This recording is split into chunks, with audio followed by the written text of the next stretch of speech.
Good morning students.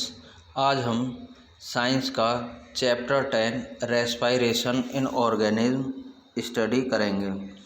Respiration इन organism study करने से पहले हम देखते हैं कि इस चैप्टर में क्या क्या दिया हुआ है या हमें इसमें क्या सीखना है इस चैप्टर में और क्या हमें इस चैप्टर में आना चाहिए। तो इसमें लर्निंग आउटकम जो है इस चैप्टर का वो understand the mechanism of breathing in different organism. हमें ब्रीथिंग के मैकेनिज्म को समझना है, बाकी सभी ह्यूमन बींग्स को छोड़ के ह्यूमन बींग्स के साथ साथ और भी अदर जो डिफरेंट ऑर्गेनिज्म हैं, वो चाहे वाटर में रहने वाले हैं, चाहे एरियल हैं, अर्बोरियल हैं या अंडर सॉइल रहने वाले हैं, उन सभी के बारे में इस चैप्टर में डिस्कस करेंगे और उसके मैकेनिज्म को समझेंगे।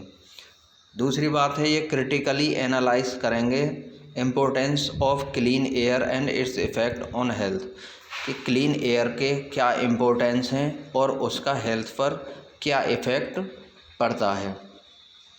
Define the term respiration, breathing, acceleration and inhalation. और इस चैप्टर में हम रेस्पायरेशन को समझेंगे। रेस्पायरेशन क्या होता है, ब्रीथिंग क्या है, ब्रीथिंग रेस्पायरेशन दोनों अलग अलग प्रोसेस हैं तो इनको समझेंगे। एक्सलेशन एंड इनहेलेशन यानी कि अंदर सांस लेना और बाहर छोड़ना, इस क्रिया को भी, इस एक्टिविटी को भी, इस एक्शन को भी समझेंगे इस चैप्टर में। तो देखते हैं क्या है।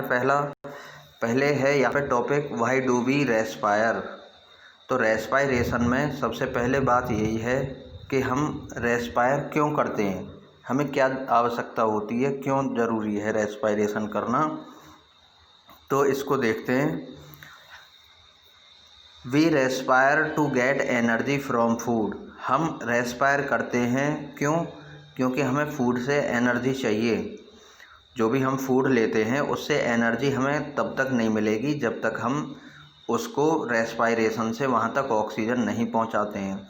Food contain store energy, food में एनर्जी स्टोर रहती है।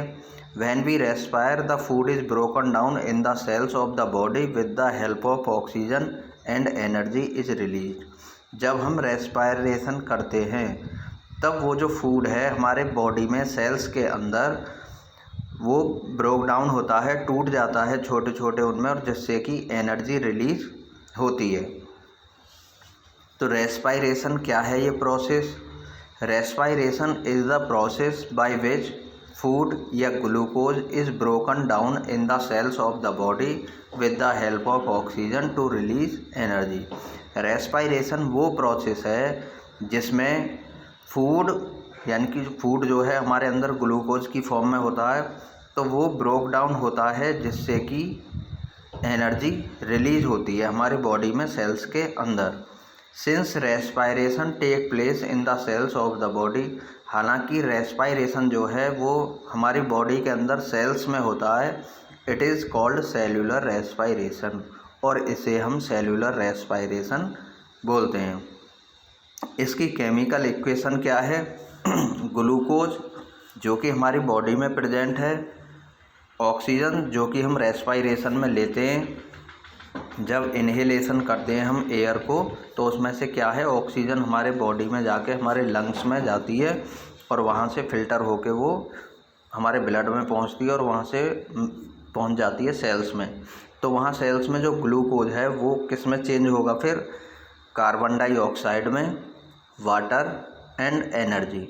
तो कार्बन डाइऑक्साइड जो होती है उसे तो हम एक्सेलेशन में यानी कि जब सांस बाहर छोड़ते हैं तब उसे बाहर निकाल देते हैं, वाटर रिलीज होता है उससे, और एनर्जी जो होती है उसे स्टोर करके रखती है बॉडी हमारी, जिससे कि हम कोई भी वर्क करें तो उसमें वो काम आ जाए। केमिकल इक्वेशन क्या है इसकी? C6H12O6। ये जो फॉर्मूला है ये ग्लूकोज का है और प्लस इसमें O2 यानी कि ऑक्सीजन। तो इससे क्या बना? CO2 यानी carbon dioxide, H2O water plus energy. तो इनसे क्या हुआ, ग्लूकोज यानी कि जो फूड है हमारा, उसको जब ऑक्सीजन मिली तो उससे क्या हुआ, वो कार्बन डाइऑक्साइड में, वाटर में और एनर्जी में चेंज हो जाता है, जिससे कि हम कोई भी वर्क कर सकते हैं। फिर अब बात आती है कि टाइप ऑफ रेस्पायरेशन। रेस्पायरेशन के कितने टाइप्स हैं? मेनली 2 टाइप्स होते हैं। There are 2 types of respiration, they are aerobic respiration and anaerobic respiration. कौन कौन से हैं 2 type? Aerobic respiration and anaerobic respiration. Aerobic respiration क्या है ये? Aerobic respiration is respiration in which glucose is broken down in the presence of oxygen. Aerobic respiration वो respiration है जिसमें कि ग्लूकोज ब्रोक डाउन होता है ऑक्सीजन की प्रेजेंस में। एरोबिक मतलब होता है वायवीय, यानी कि जिसमें हवा जा रही हो, ऑक्सीजन जाती हो, aerobic. To release carbon dioxide, water and energy, जिसमें कि कार्बन डाइऑक्साइड, वाटर और एनर्जी रिलीज होती है। It take place in most organism. और इस तरह का जो रेस्पायरेशन है, एरोबिक जो रेस्पायरेशन है, ये ज़्यादातर ऑर्गेनिज्म में होता है। इक्वेशन इसकी यही है, ग्लूकोज प्रेजेंस ऑफ ऑक्सीजन में, कार्बन डाइऑक्साइड, वाटर और एनर्जी, ये चेंज हो जाएगा इसमें। सेकंड है एनारोबिक रेस्पायरेशन, यानी कि बिना हवा के। अब देखो बिना हवा के कैसे होता है? Anaerobic respiration is respiration in which glucose is broken down in the absence of oxygen to release alcohol, carbon dioxide and energy. अब जहाँ ऑक्सीजन थी प्रेजेंस, तो वहाँ पे किस में हो रहा था? कार्बन डाइऑक्साइड, वाटर और एनर्जी में। लेकिन जहाँ एब्सेंस है ऑक्सीजन की, वहाँ पे एल्कोहल, कार्बन डाइऑक्साइड और एनर्जी में। और it take place in yeast, और ये यीस्ट में होता है इस तरह से। नेक्स्ट है glucose absence of oxygen, alcohol बनाएगा ये, कार्बन डाइऑक्साइड और एनर्जी। यीस्ट जो होती है हमारी, वो ग्लूकोज से एल्कोहल बनाने में, यानी कि शराब के बनाने में यूज की जाती है। इसी के प्रोसेस से हम एल्कोहल बनाते हैं। और एनारोबिक जो रेस्पायरेशन है, ये हमारी मसल्स में भी होता है कि जब हम कोई वर्क कर रहे होते हैं, बहुत ज़्यादा तेज़ी से वर्क करते हैं, लेकिन उस तेज़ी से हम अगर ऑक्सीजन नहीं मिल पाए हमें, तो क्या होगा कि हमारी बॉडी भी विदाउट ऑक्सीजन वर्क करने लग जाएगी। In anaerobic respiration in our muscle cells, glucose is broken down in the absence of oxygen to release lactic acid and energy. हमारी मसल्स में जब एब्सेंस होती है ऑक्सीजन की, तब वो क्या करती है? ग्लूकोज को कन्वर्ट कर देती है एब्सेंस ऑफ ऑक्सीजन में, लैक्टिक एसिड में और एनर्जी में। एनर्जी मिलेगी वहाँ भी, लेकिन एनारोबिक रेस्पायरेशन में उतनी एनर्जी नहीं मिलती है, क्योंकि ज़्यादातर उसकी जो एनर्जी है वो लैक्टिक एसिड में चेंज हो जाती है। आज के लिए इतना ही।